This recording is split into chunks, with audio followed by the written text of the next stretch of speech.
It's after midnight on a freezing January night in Indianapolis. A 26-year-old woman leaves a neighborhood bar after a tense argument with friends. Cameras pick her up walking alone through a YMCA parking lot, hood up, white backpack on her shoulder. And then, in a crucial 30-minute gap where the security system glitches, she simply vanishes. No phone calls, no confirmed sightings, no trace. That woman is Kirsten Brueggeman. She was living with her parents on the east side of Indianapolis, working at a local pizza place, trying to figure out her next steps in life. She was described as funny, stubborn in a good way, an animal lover, and her parents' only daughter. On January 2nd, 2021, she walked into the darkness, and as her mother has said, she just vanished. What's the emergency? No problem. All units I'm at the corner of Pleasant Hill and John Young Freeway. 1519 East 18.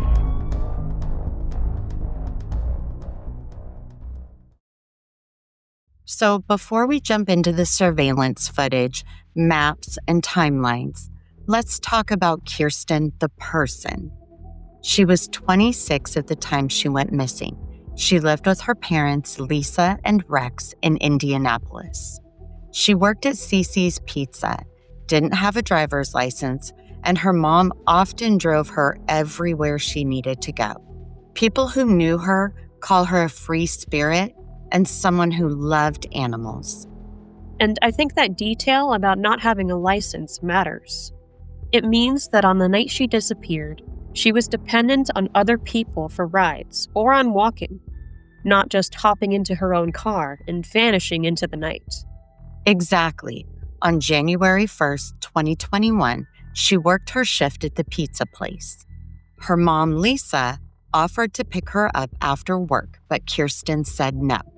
She told her mom she had plans to go out with friends afterward, so she wouldn't need a ride.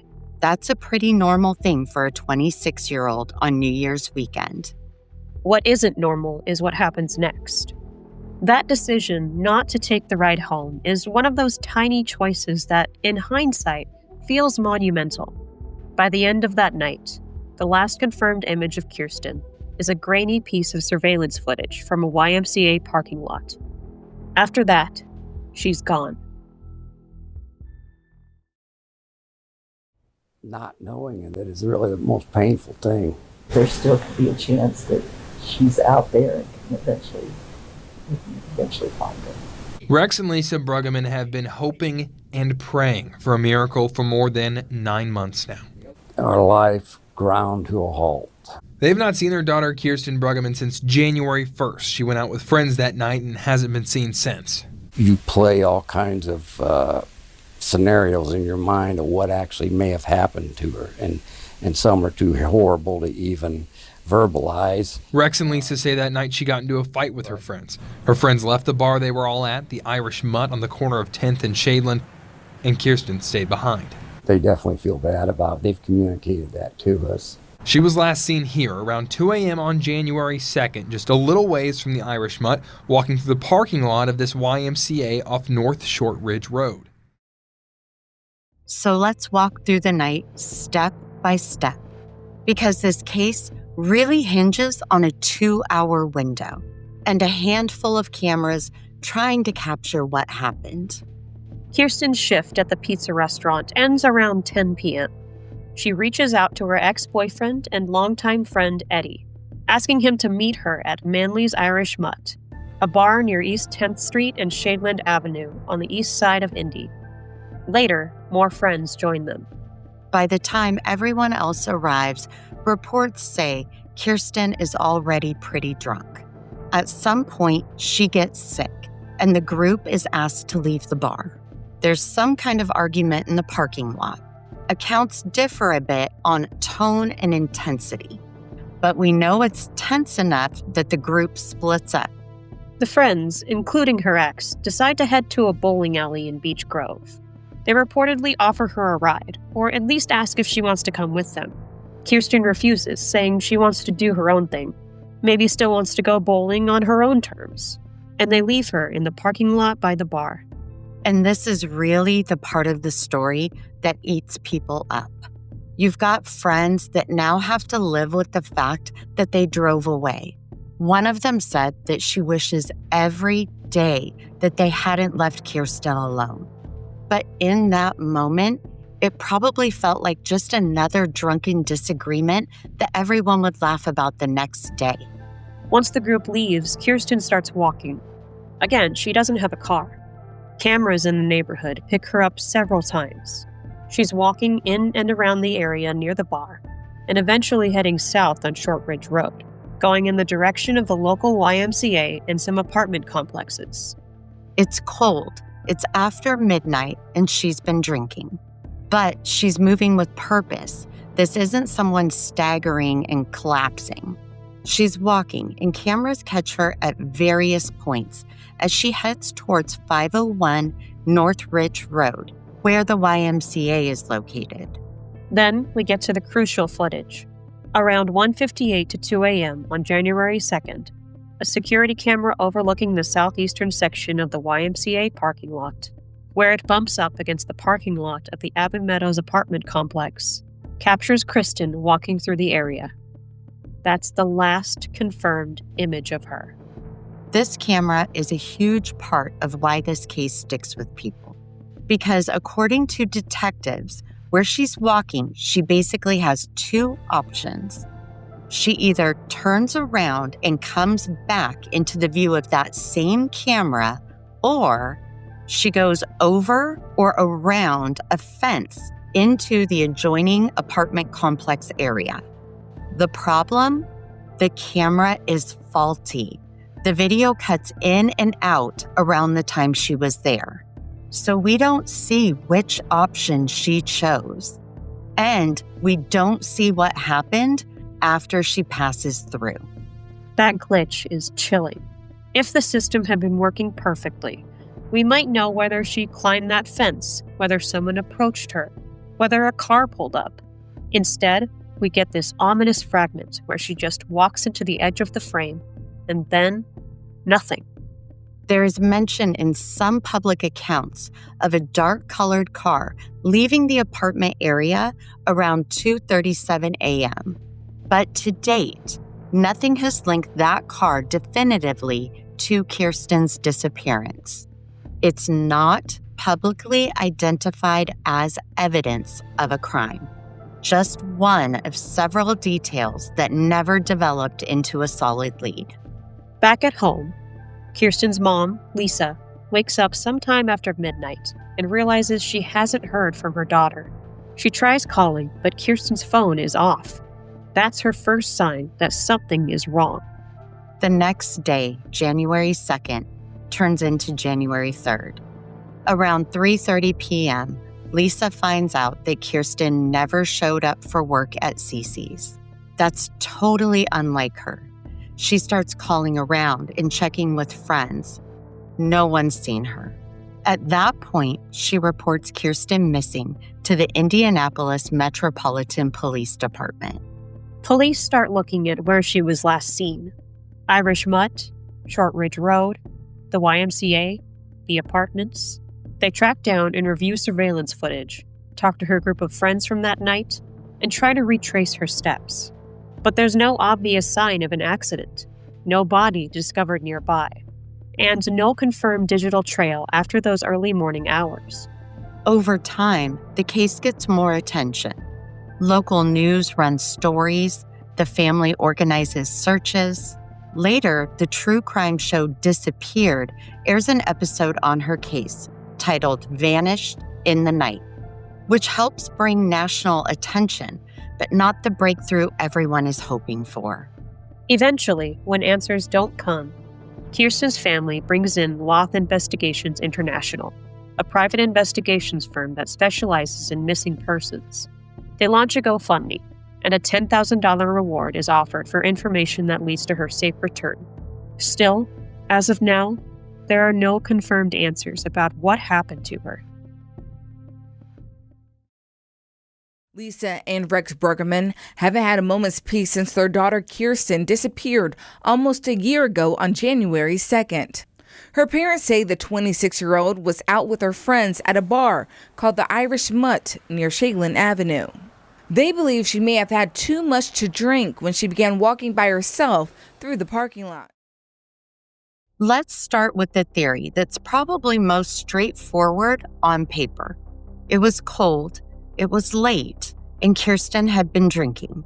Some people believe that she may have wandered off, became disoriented, and suffered from hypothermia or had some other type of accidental death nearby, maybe in a wooded area, a body of water, or an unsecured structure. There are bits of support for that idea. It was January in Indianapolis. Temperatures can drop well below freezing at night. She's on foot, dressed for being outside, but not for hours of wandering in the cold. Alcohol can make people misjudge their condition and surroundings. Another theory is that Kirsten became a victim of foul play by a stranger, someone she encountered as she walked along Shortridge Road or near the YMCA and apartments. That could be someone cruising the area, someone who lives nearby, or someone who took advantage of the darkness and the fact that she was alone and intoxicated. You've got that dark-colored vehicle mentioned in some coverage, seen leaving near the apartments around 2:37 a.m. We don't know if that's relevant, but details like that fuel the idea that someone could have picked her up or forced her into a vehicle. There's also the unfortunate reality that attacks on women walking alone at night do happen. Another commonly discussed angle online is whether or not someone she knew could be involved. When a person goes missing, investigators always focus on the people who were last with them: friends, partners, exes, acquaintances. We know she spent that evening with her ex-boyfriend and several friends. We know there was an argument. We know they drove off and she didn't. Naturally, people wonder, did something happen before or after that argument that we don't know about? Did she meet up with anyone else she knew after the cameras last saw her? From what's publicly reported, those friends have talked to investigators. And importantly, none of them have been publicly named as suspects or charged. We have to be very clear about that. It's fair to ask questions about that part of the timeline, but it's not fair or legal to accuse specific individuals without evidence. We should also mention the idea of a voluntary disappearance, the possibility that Kirsten chose to walk away from her life. This comes up with almost every missing person case. But here, it doesn't line up with what we know. She leaves behind her family, who she was living with. She doesn't pick up any belongings or appear to access money or transportation. There's also no verified contact from her after that night. No calls, no confirmed social media activity. Everything we've seen from public reporting and from the family points to this being completely out of character.